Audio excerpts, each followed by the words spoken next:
Hey everybody, I'm here with a quick video on Diddy and Judge Mathis. Listen, people, it is tea time with the diva. Grab your tea, grab your coffee, because we're going to get into it. Judge Mathis was caught out in the streets, out and about, and the question was asked, you know what? Who should be supporting Diddy at his trial? And he said all his family and friends should support him. Let me go ahead and share screen so we can get more into this story. So Judge Mathis, let me hold on. I got no love for Diddy, but his friends should show up at trial for him. So let's take a quick listen. I wanted to ask you, there's a lot going on right now with the Diddy trial. I seen a clip of you saying that if you were in charge over this case, you would give him 5 to 10 years.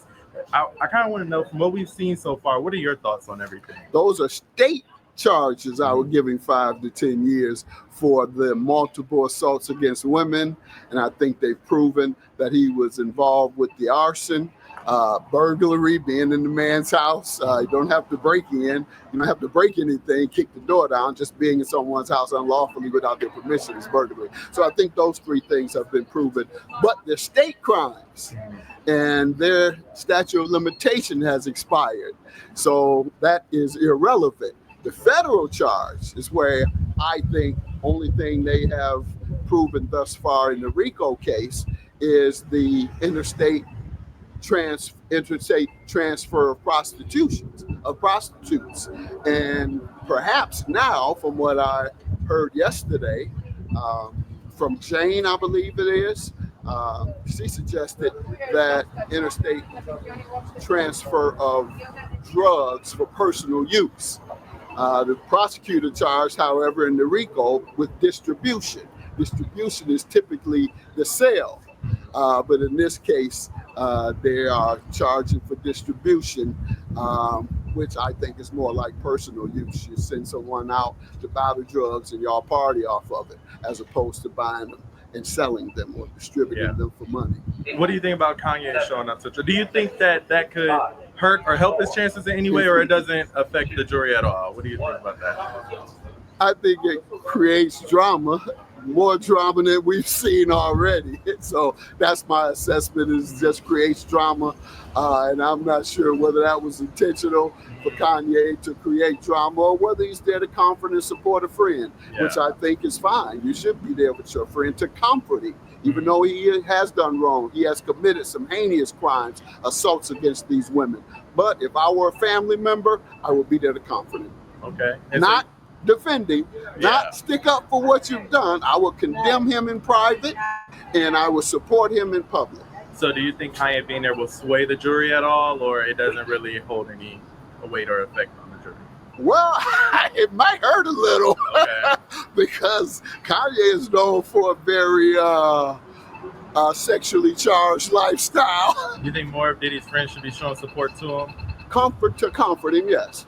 I think they should be showing just to comfort him. You look out there, hey, I know the deal. So you look out there, you want to see somebody and make you feel good that they're supporting you, even though the worst might be on the way. A lot of people say his daughter shouldn't be coming to the trial to support him. What do you think about that? I think they're absolutely wrong. I think all of his family members, when they have an opportunity, should come there just to help comfort him. I know certain folks say, well, he doesn't need any comforting with the things he's done. And perhaps the general population shouldn't. You're right. I don't have any sympathy for him. However, their relatives, I think, should be there to comfort him. And from what we've seen so far, your prediction of the outcome of the trial? Well, thus far, I think all they've proven is 2 federal cases. And if they're unable to tie it into a RICO case, then he should be charged and perhaps convicted of those 2 lesser crimes, individual crimes. But you think they'll be laying out more as the trial goes on? I suspect. So if they're any kind of prosecutors, they got something coming. Well, we hope they're about to rest their case, I think, next week. So we haven't gotten anything yet. And I think there's a high level consensus on that. So Judge Mathis isn't going to show up to Diddy's trial and support him. But he said those he's close to should, though he's also questioning Kanye's reasoning for making an appearance this week. We caught up with the TV star Saturday in Los Angeles on the Royals' famous Rodeo Drive, and we had to ask him if he thought Kanye showing up to Diddy's trial Friday would make an impact. I don't know. It's not going to make an impact on what Diddy has gone through, but I think, like Judge Mathis says, it's good to know that your friends, even though I know Diddy heard that he was there because Kanye was able to go into the main court. He was able to go to the overflow. I think just hearing that he was there was, it maybe warms his heart to say, Kanye.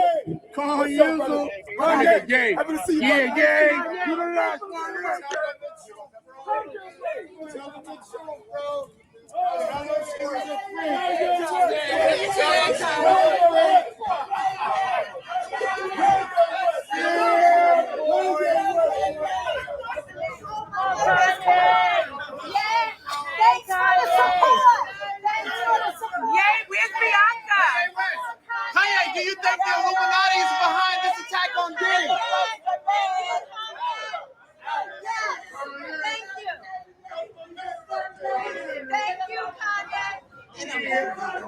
Okay, I'm going. Not the Illuminati. Remember Kanye pulled up to the federal courthouse in Manhattan Friday, but he never actually made it into the courtroom. Instead, officials actually opened up a secondary overflow room just for him to watch the trial on a monitor. After only about 10 minutes, Jay left, and the jury never actually saw him there. Unclear if they ever heard about it. I'm sure they heard about it once they left court for the day, because this is not a sequestered jury, which, I question that from the door. Judge Mathis says he's not sure if Kanye showed up to start drama or if he actually wanted to comfort his longtime friend. But if it's the latter, the judge says he's all for it, meaning that if Kanye was there to actually comfort Diddy, then he's all for it. Listen, at the end of the day, Kanye is Kanye, but if Kanye is the rapper that Jane mentioned, then Kanye and Diddy have similar outside of court as he went in. But what happened inside? Our producer Jacob Wasserman is actually in court. He's been in the overflow room. What did you see, Jacob? Was there any commotion inside the court? Were people aware that Kanye was coming? The best way I can compare it is like a big game of hide and go seek. So I was outside when Kanye first came in, and he goes in, and it sounds like he came in with Christian Combs and Donaldson, one of Diddy's attorneys. I guess we caught that on video. I went inside shortly afterwards. Of course, I go up to the courtroom because I think that's where Kanye is going. I go up. Everyone's, oh my gosh, where's Kanye? Where's Kanye? Apparently, he never even made it inside. He didn't reach the 26th floor. One of my colleagues who's inside said that basically they were siloed off this entire time, and Kanye wasn't much of a topic inside the courtroom. I usually go to the 2 floors below, which is the overflow room, which is essentially like watching the court case happen on a big TV screen. And everyone thought he was going to come in there. So we go down, and it's like bedlam. Everyone is coming in and out every 5 seconds. They're upping security. At one point, they cleared off a bench in the back and had security standing in front of it. And it sounded like that he was going to come in and sit on that bench and watch it with the rest of us. But one of our PAs, who's also inside the courtroom, went on with a bunch of other journalists to kind of see, where is Kanye? Because that's what everyone was thinking. Is he in the cafeteria? Is he coming up here? Did he already leave? And what we learned based off talking with several people is it sounds like he was given his own private room, basically his own overflow room, which he was in for about 8 to 10 minutes. And then I assume was like, hey, I didn't come here to be in this private room by myself. I wanted to show face for Diddy and, to the public. And then eventually he left right after. So it was only there for a short period of time. And I'm not sure if other people got access to the overflow room that he was in, but if they did, it wasn't many. So the jurors never saw him, and Diddy never saw him. No, yeah. So jurors never saw him. The one thing I want to mention is, as I was saying, how I was in the overflow room and everyone's coming in and out, and it's this whole commotion. Nicole Westmoreland, one of Diddy's attorneys, came in and did a sweep, and she was looking, being like, oh, is Kanye here? And eventually left. but it was just kind of hilarious. All these characters that were coming in and out, almost like, again, a big game of hide and go seek. We were all looking for where Kanye was. He apparently was in this overflow room for only a few minutes and headed out.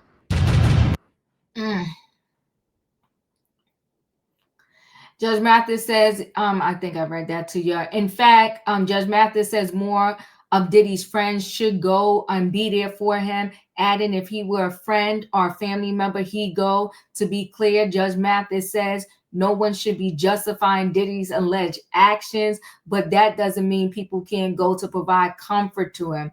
As for where the case is currently, the judge says he thinks the prosecution has only made inroads when it comes to 2 counts of transportation to engage in P.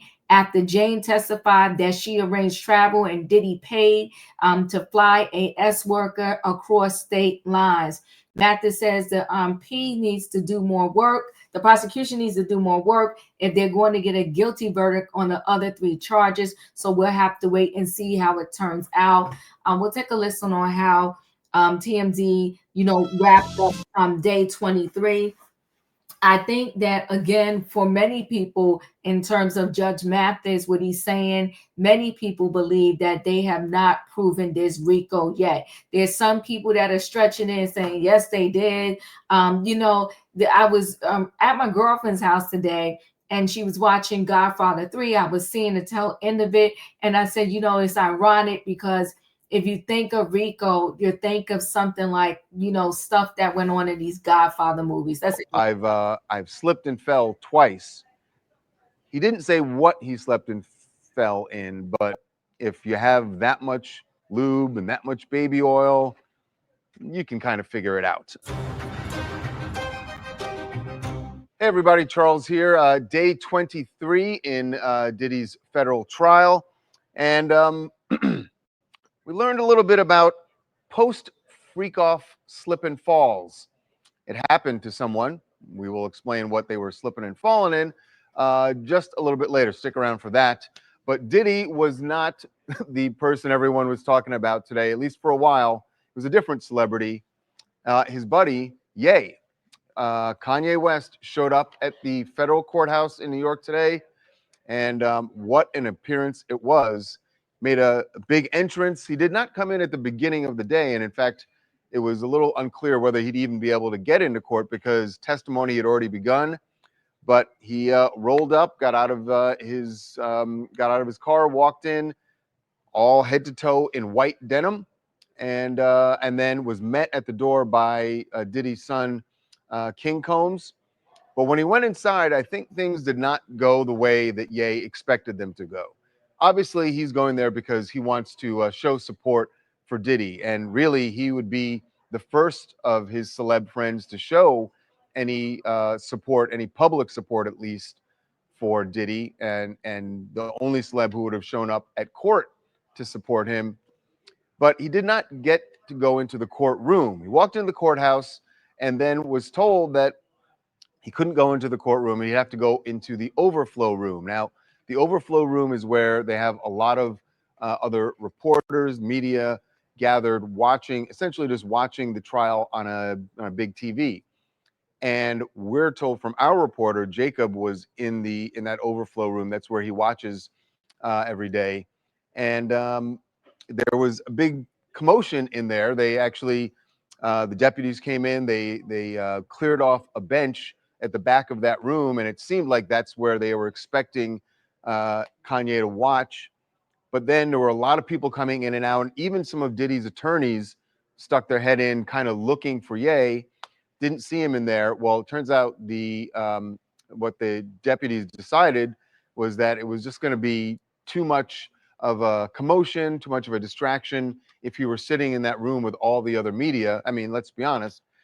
If you're a reporter and you're in that room, you're no longer looking at the trial. You're watching Ye to see how he's reacting to things that are being said in the trial. So they decided to not bring him in there. He got his own private overflow room. And he was only there, so he sat down in there with King Combs, but he was only there for about 10 minutes. If you know anything about Ye, once he realized that there wasn't going to be this big show of him walking into court and everyone gasping and, him trying to wave to Diddy or whatever it is. That once that was not happening, he decided he was out of there. He literally was in the overflow room for about 10 minutes and then walked out and was gone. Didn't have anything to say when he left, and that was it. So with that whole circus out of the way, what actually happened in the trial today? Only 2 witnesses on the stand, and one of them, the first was a special agent, Andre Lamont, and he ran through a lot of things that we already knew about the raids. He was going over basically an inventory of things that they found at the LA home during the raid. Talked about weapons, talked about drugs, ketamine, ecstasy, and the weapons. Aside from the guns, he also talked about the ammo that was found and that it was armor-piercing bullets that they found there, which we had known that from the indictment. Always seemed weird to me that Diddy would need that kind of ammunition, but he didn't really get into what it could be used for, just talked about this is what they found. Then there was something that I guess you could say is a bit of maybe freak off shaming, you could call it. We've all heard about the baby oil. We've heard about personal lubricant that was found and the amounts that were found. But he went through the numbers, and I guess you feel like maybe the prosecutors felt like they've probably heard about this. We need to let the jury know what was found there, because if we don't bring it up, they're going to be going, wait a second, remember all that stuff we heard about baby oil? How come that didn't come up in the trial? So the special agent said they found 200 bottles of baby oil. 200. This is just in the LA home. And lube, 900 bottles. I can't even imagine, how did he order 900 bottles of lube? It's mind-boggling. Anyway, they covered that, and then they moved on. The next person on the stand was Jonathan Perez, and Jonathan was a former assistant for Diddy, and he reported, at least he said for a time, reported directly to Christina Karam, who is the chief of staff, former chief of staff for Diddy. Now, what Jonathan was talking about was what he had to do as an assistant. Now, he said that this was only about 1% of his responsibilities. That seems, if this is only 1%, I'm not sure what else they had this guy doing. But he talked about king nights. Now, we've heard Cassie call them freak-offs. We've heard Jane call them hotel nights. The employees, at least, Jonathan testified, knew them as king nights. That's the way it was described to him by Christina, that every now and then Diddy would have these king nights where he would stay at a hotel with a woman.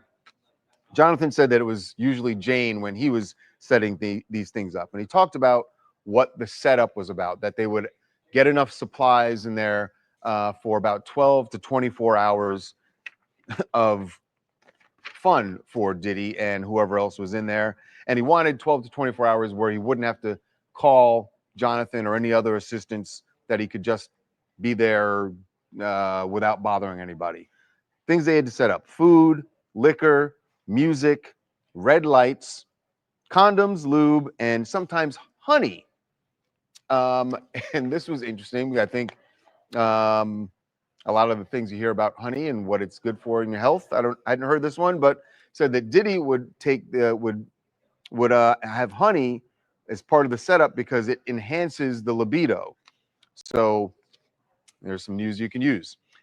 Beyond that, Jonathan talked about drugs that he would have to set up. He said sometimes he would get Xanax, cocaine, and Molly. He said only about a handful of times from, and here's a couple of colorful characters to add to the mosaic of this trial.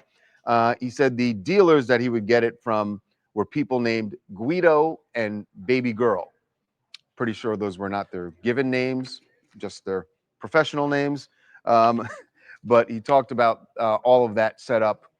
And then let's talk about the aftermath, because if Jonathan had to go in and set up for all this and then 12 to 24 hours, maybe even longer, we've heard testimony that sometimes these went as long as 3 days.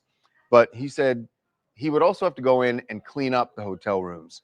And he talked about a text exchange that he had with Christina, who was asking how the cleanup was going, and he texted back to her, "Well, I've slipped and fell twice."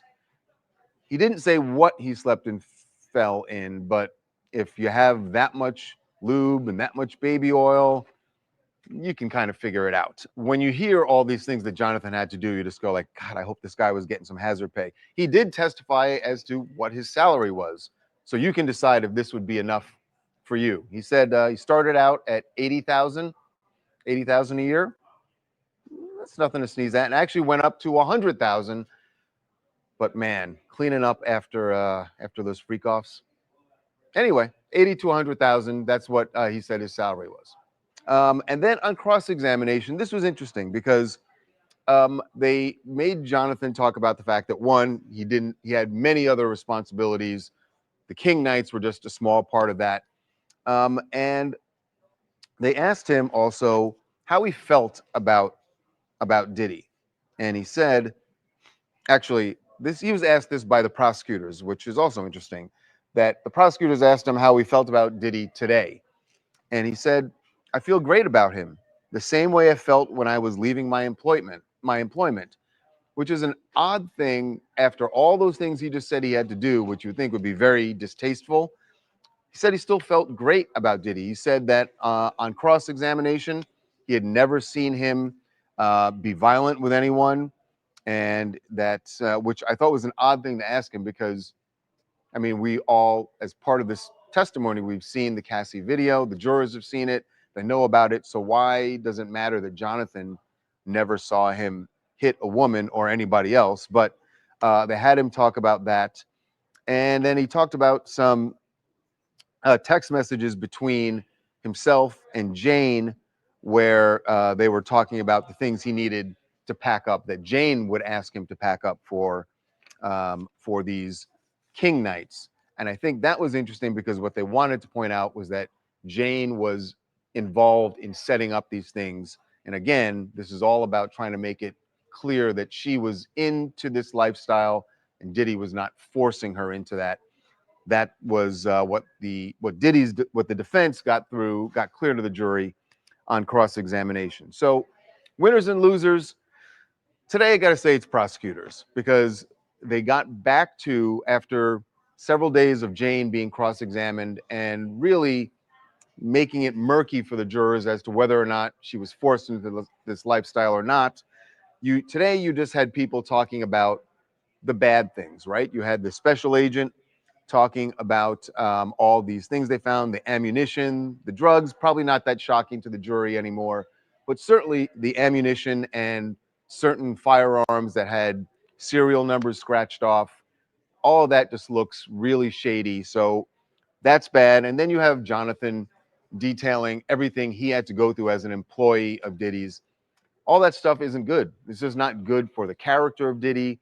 It's not good for what he was making employees and people in his organization do. And that's going to inch closer to racketeering. I don't think the prosecutors have fully shown their cards on that yet. But today, I would say the prosecutors were the winners.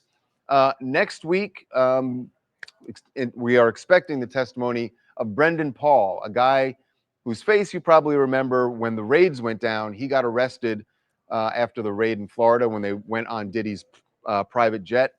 He was the so-called drug mule and who was arrested and charged, but those charges have been dropped. Perhaps because it was a first offense, it was a state charge, state crime. And they made a point when they dropped those charges of saying the federal prosecutor said, we did not strike a deal with this guy. The charges were not dropped because we are letting him off of testifying. He is expected on the stand next week, and I'm sure he's going to have a lot to say about what he had to do under Diddy's employ. So looking forward to that next week. And maybe the prosecution will be wrapping up their case. Then we'll get to see who Diddy's team wants to call to the stand. It's going to be interesting to see who Diddy's team wants to call to the stand. Listen, guys, y'all know the routine. Chat with me in the comments. And when I get an opportunity, I will chat back. If you're not a subscriber, subscribe. Hit the notification bell so that every time I upload a video, you will be notified. If you are a subscriber, welcome back. Everybody, thanks for watching. Let me know your thoughts on Judge Mathis saying his friends and family need to be at that courtroom supporting Diddy. Thanks for watching. I'll see you on the next video.